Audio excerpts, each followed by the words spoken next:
दोस्तों, स्वागत है आपका आशी स्टोरी वर्ल्ड यूट्यूब चैनल पर। आज की कहानी है पति पत्नी की सच्ची कहानी। खुशी की शादी होने जा रही थी। हर तरफ खुशी का माहौल था। शादी की तैयारियां जोरों से चल रही थी, पर खुशी का मन बहुत उदास था। वो इस शादी से खुश नहीं थी। खुशी राज से शादी करना नहीं चाहती थी, पर परिवार की खुशी और मान सम्मान की खातिर उसे अपनी जिद छोड़नी पड़ी थी। खुशी किसी दूसरे लड़के से प्यार करती थी, पर जिसे वो प्यार करती थी वो उसके लायक नहीं था और वो घर में किसी को पसंद नहीं था। आखिर वो दिन आ ही गया। खुशी की शादी बड़ी धूमधाम से हुई। अब वो राज के साथ शादी के अटूट बंधन में बन गई थी। अब विदाई का समय आया। खुशी की आंखों में आंसू की धारा बहने लगी थी। खुशी सबसे लिपट कर खूब रोई। जाते जाते खुशी के दादाजी ने राज के कंधे पर हाथ रखा और कहा, मेरी खुशी थोड़ी नादान है। तभी राज बोल पड़ा, खुशी का पूरा ध्यान रखूंगा और एक भी शिकायत का मौका नहीं दूंगा। बस फिर क्या था, गाड़ी चल पड़ी एक नए सफर का काफिला लेके। जहां राज ने सपनों की दुनिया सजाई थी और खुशी ने अपने सपनों की बलिदानी दी थी। गाड़ी अब एक सुंदर से घर के आगे आकर रुकी और सारे लोग खुशी का बेसब्री से इंतजार कर रहे थे। क्यों नहीं करते आज नई बहू का घर प्रवेश जो था। सारी रस्में बहुत अच्छे से हो गई। अब खुशी को उसकी ननद अपने कमरे में ले गई। गुलाब की भीगी भीगी खुशबू से कमरा महक रहा था और खुशी के आने का इंतजार कर रहा था। आज पहली रात थी खुशी और राज के मिलन की, पर खुशी का मन बहुत बेचैन हो रहा था क्योंकि वो राज से प्यार नहीं करती थी। यह शादी तो बस परिवार की खुशी के लिए उसने की थी। थोड़ी देर में राज कमरे में आया। खुशी का दिल तो मानो धड़कने लगा था। जैसे ही राज उसके पास आया वो एकदम डर गई और एकदम से उठी तो उसकी साड़ी पास में रखे गुलदस्ते से अटक गई और वो गुलदस्ता धड़ाम से गिर गया। खुशी की मानो सिट्टी पिट्टी गुम हो गई। उसने कहा, अरे आई एम सॉरी। उसका चेहरा देखने लायक था। वो जैसे ही कदम बढ़ाने लगी, राज ने उसे दोनों हाथों से उठा लिया और कहा, एकदम झल्ली हो। ठीक कहते हैं तुम्हारे बाबूजी। दोनों जोर से हंस पड़े। राज ने खुशी को पास में रखे सोफे पर बैठाया और फिर पानी पिलाया और कहा, खुशी रिलैक्स, अपनी धड़कन से कहो शांत हो जाए। मैं तुम्हारा दोस्त ही हूँ, एक बार दिल खोलकर तो देखो। और कहा, तुम पलंग पे सो जाओ, मैं यहीं सोफे पे सो जाऊंगा। खुशी वो गुलदस्ता के बिखरे हुए कांच के टुकड़े उठाने लगी। तभी एक टुकड़ा उसके हाथ में चुभ गया और वो जोर से बोली, आह। तभी राज झट से उसके पास आया और धीरे से कांच का टुकड़ा निकालकर उसकी उंगली को अपने मुंह में ले लिया।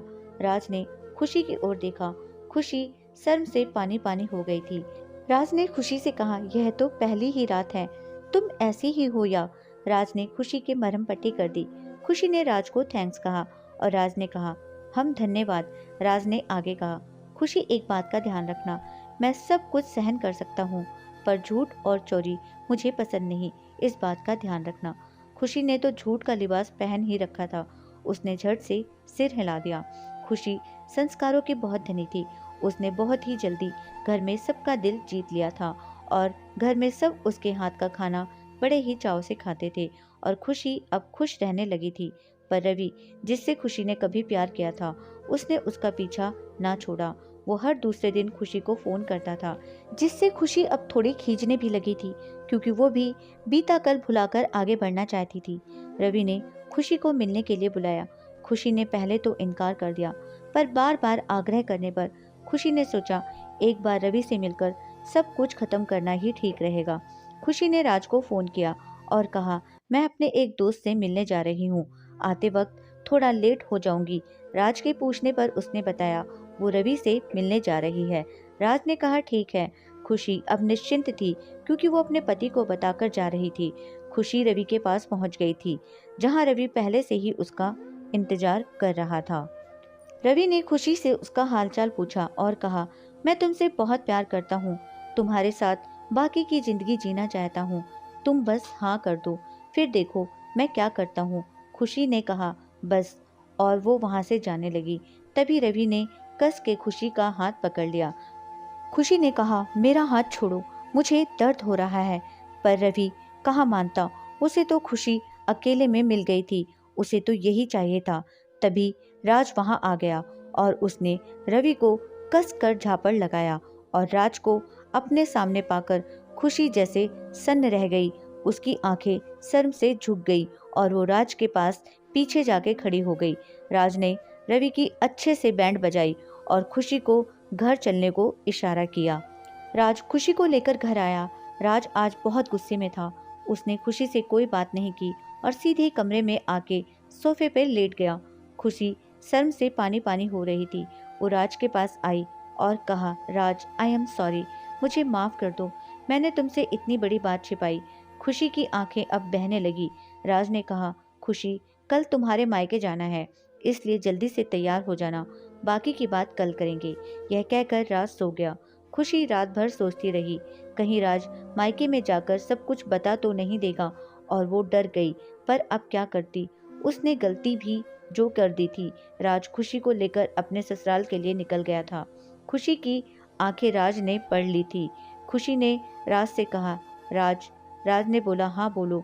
खुशी ने कहा, राज, कल रात की बात मेरे घर पे किसी को मत बताना प्लीज। राज ने कोई जवाब नहीं दिया। खुशी का मायका आ गया था।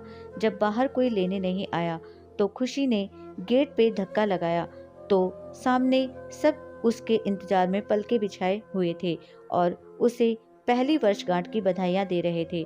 पर खुशी राज को आंखों से इशारा कर कुछ कह रही थी।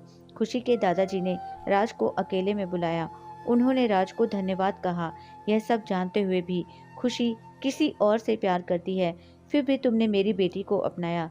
तभी राज ने बीच में कहा, दादाजी, आप मेरे दादा के दोस्त थे और आप दोनों की असीम इच्छा थी मेरी और खुशी की शादी हो जाए। मैं कैसे अपने दादा की इच्छा पूरी नहीं करता। दादाजी इतना ही बोल पाए। शाबाश बेटा। खुशी ने दादा और राज की बात सुन ली थी और राज ने खुशी को जाते हुए भी देख लिया था। खुशी अपने कमरे में जाके रोने लगी। तभी राज वहां आया और उसने खुशी की आंखों से आंसू पोंछे और अपनी बाहों में भर लिया और कहा, खुशी, मुझे तुमसे कोई शिकायत नहीं, तुम्हें पछतावा है, मेरे लिए यही बहुत है। खुशी राज के चरणों में गिर गई और कहा, मुझे माफ करना, मैं तुम्हारे लायक नहीं हूँ। तब राज ने खुशी को उठाया और कहा, पर तुम्हारे जैसी झल्ली लड़की मुझे और कहाँ मिलती। दोनों हंस पड़े और राज ने खुशी का हाथ पकड़ा और अपनी तरफ खींचा और उसे अपनी बाहों में भर लिया। राज और खुशी अब रवाना हो गए थे। खुशी और राज को यूं हंसते देख दादाजी ने सुकून की सांस ली। दोस्तों, यह थी हमारी आज की कहानी। उम्मीद करती हूँ आपको पसंद आई होगी। आपका क्या कहना है इस कहानी के बारे में, हमें कमेंट करके जरूर बताएं। वीडियो को लाइक करके चैनल को सब्सक्राइब करना मत भूलिएगा प्लीज। मेरा चैनल नया है, मुझे सपोर्ट कीजिए। आपका कीमती समय देने के लिए दिल से शुक्रिया।